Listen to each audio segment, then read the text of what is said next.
The Couple Next Door, written by Peg Lynch and starring Peg Lynch and Alan Bunce.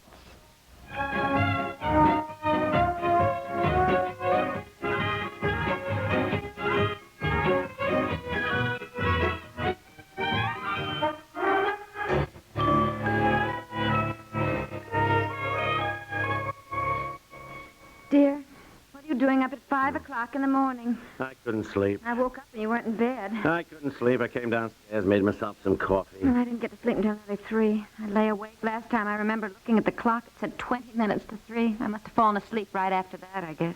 Well, I don't think I really slept at all. I just don't understand it. Don't understand it? Good heavens.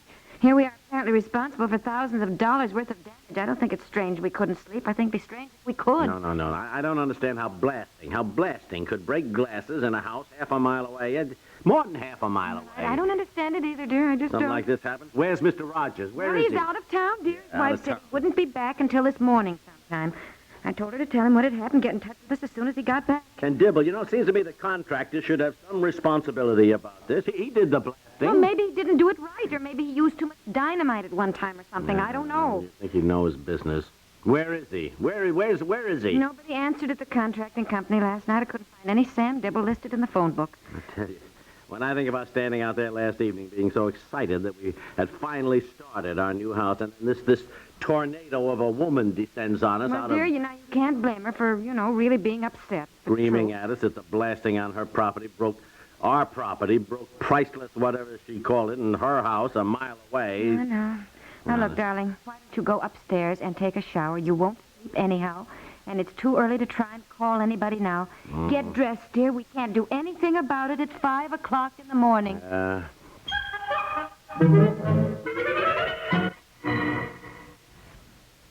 There's no doubt about it. People are more interesting than anybody. The troubles they get into, their fears, their dangers, their achievements, that's the stuff of which drama is made. You can enjoy some especially good examples of it with a couple of shows heard every Saturday here on CBS Radio. One of them takes you back in time to acquaint you with some very real people of the Old West. Men, women, and children with the same kind of hopes and fears that we have today, so they live in the rougher, more demanding world of the frontier.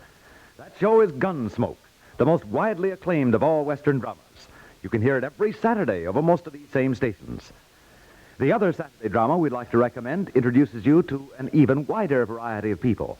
All the varied characters who move in and out of great city hospital.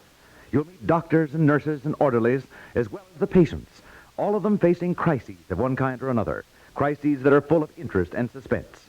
Get acquainted with some of them yourself this Saturday, right here on CBS Radio.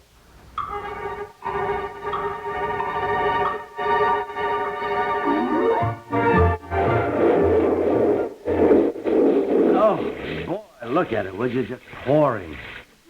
Seems to me that the rain is the least of our worries. You don't seem to understand now that it's raining. Mr. Dibble won't be out there working today with the men. Oh. Yeah, where is he? I have called the Dibble Contracting Company 8 times. No answer. It's now 9:30 in the morning. There, maybe that's Mr. Rogers. Maybe he got home and came right over here, dear. I'll get it. Good morning. My goodness, haven't you gone to work? Oh, hi, Eleanor. Hello, Eleanor. Thank heavens the rain has let up a bit. Did you notice that there about 2 minutes ago it was like a cloudburst? Yeah, I saw it.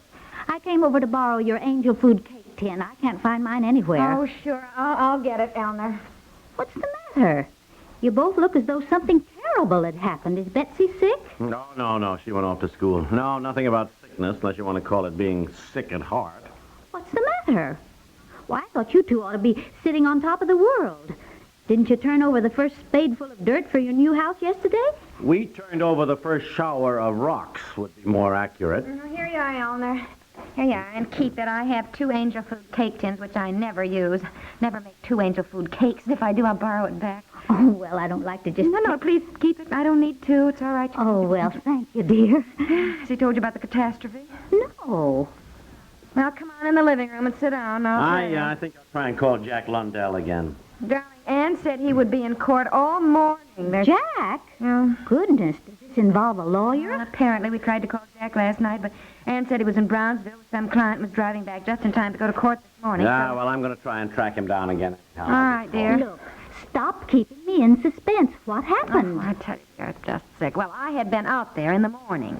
The contractor, Mr. Dibble, was there with 4 men, and they started the blasting. Well, I was sort of in the way, I guess, so I came home, and then last night after dinner, we drove back out there so we could see what had been accomplished during the day, you know. Oh, sure. It must have been exciting. Well, it was. We were standing there, and it was so pretty. It was still very light, but the sun was going. It was a beautiful sunset last night. Oh, yes, it was beautiful last night. Red and orange and gold. It was lovely, I know. And you can imagine how lovely the view was overlooking the lake. Well, it was about 6:45, I guess, and we were standing there talking. Boy, you know, they seem to have done a lot of blasting already. All of a sudden, we heard a car honk. Hey, who's that? My gosh, look through the woods over there. Good heavens, looks like a huge car. Yeah, with a chauffeur. Boy, you think somebody has bought the next property, huh? Gonna have some mighty fancy neighbors. Yeah. There's somebody coming through the woods. It's a woman, isn't it? Are you the people who own that property? Oh, honey, that's Mrs. Cornelius Weldon. She has that big estate down the road about half a mile. Yeah? You know, with the gatehouse and everything. That big Oh, how do you do? Are you the people who were doing the blasting here today? Oh, well, yes, we're building a new house here. Well, I just returned home, and let me inform you that your blasting has broken all my priceless Venetian goblets, my exquisite Meissen figurines, my Dresden, and my library window, a stained glass masterpiece from a 13th century Italian monastery, to say nothing of my Ming vase. What did she say to you? Why, I can't believe it. Thousands, worth thousands, but it isn't the money, it's the beauty that has been shattered irreplaceably. Well, but, I don't understand what she's saying Oh, here. What... look, I'm sure there's been some terrible mistake. Mistake, indeed there has. Your blasting was a mistake. Sir, my lawyer will call on you tomorrow. And my lawyer will call on you tomorrow, she said. Oh, she went on and on and on, repeating that they were worth thousands, you know. Yeah, well, Things look, that try had to reach broken. him, will you, as soon as you can? She was Okay. just sick, you can Yeah, imagine. all right. Well, I must say, I don't wonder you're worried. Jackson called. I can't reach him. Yeah. Well, anyhow, Well, I must say, I don't wonder you're worried, but are you sure it was the blasting that did it? well, how do we know? She said it did. What did she say was broken? Oh, Venetian goblets. I remember she said that. Yes, stained glass window from some 13th century monastery. And the Ming vase. Is it possible all those things could break from a dynamite blast a half a mile away? Well, I suppose it's possible. You hear of crazier things than that happening. I certainly don't know anything about dynamite. Insurance. Have you got insurance? Oh, insurance, of course. Why didn't that occur to us, dear? It did occur to me. We seem to have insurance on everything. We have got insurance against typhoons, against a swarm of locusts, practically, but blasting, no. Oh, now, wait a minute. She must have insurance. Can't she collect from her insurance company? Darling, an insurance company isn't in business just to pay out money without investigation. It would no doubt be up to them to prove that our blasting did it. Well, maybe they wouldn't bother. Oh, Well, all right, so they were able to prove our blasting did break her things. We still couldn't afford thousands and thousands of... dear, doesn't it occur to you that they could collect, if they won the case, everything that we do have? I mean, we might not be able to build our new house? We'd be lucky if we could keep the tent to live in. Oh, honey. There seems to be a car stopping out in front right now. Oh. Goodness, maybe it's Mrs. Weldon's lawyer. Well, nothing to do but let him in.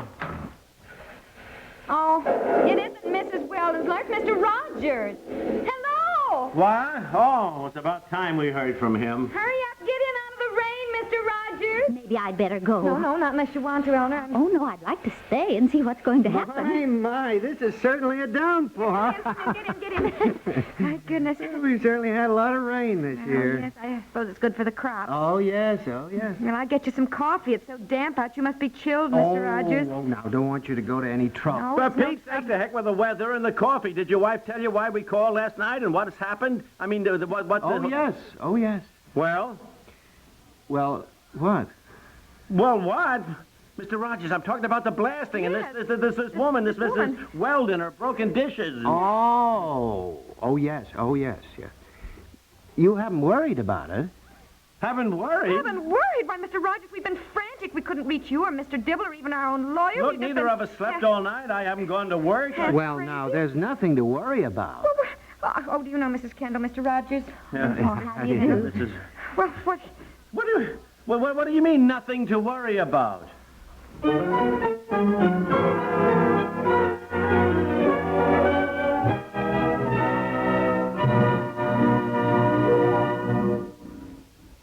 We'll return to the couple next door in just a moment.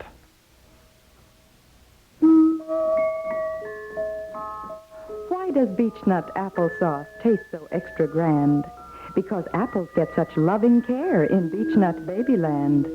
The apples there grow red and ripe and juicy sweet, it's true.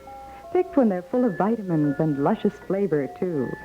The apples then are washed and cooked and strained with so much haste that beechnut applesauce preserves a special sun-fresh taste. Yes, in Babyland, each wholesome food is deliciously top grade. It has to be the best when it's for Beechnut's carriage trade. That's right. Every food from Beechnut Babyland is extra special good, like beechnut applesauce, just brimming with good food nourishment and the sunny flavor babies love. Enjoy the special goodness of Babyland. Get Beechnut, the most babied foods in the world.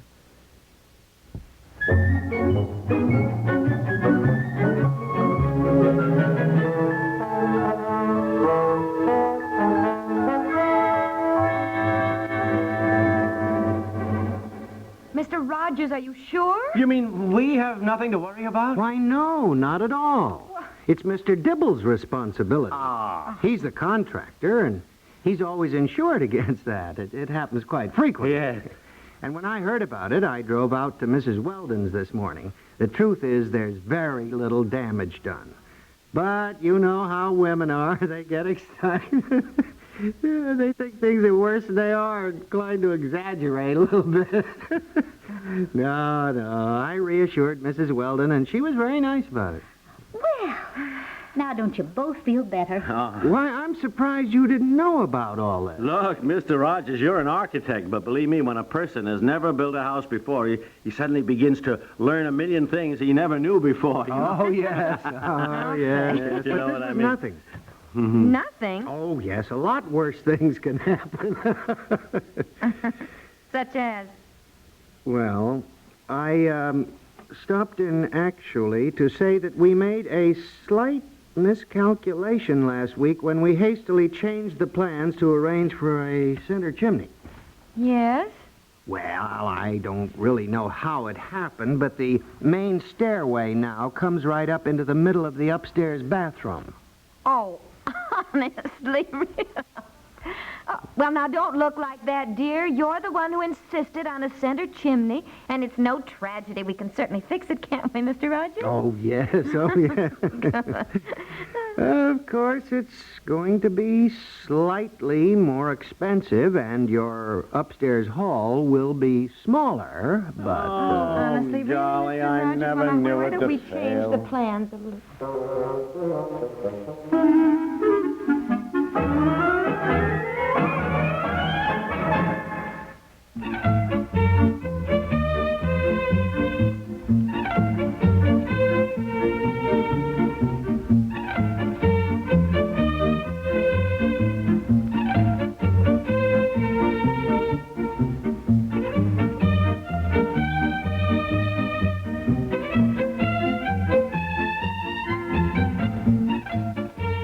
The Couple Next Door is written by Peg Lynch and stars Peg Lynch and Alan Bunce with Dorothy Duckworth, Catherine Mescal, and John Gibson, and is produced by Walter Hart. This is Stuart Metz, inviting you to listen again tomorrow for The Couple Next Door.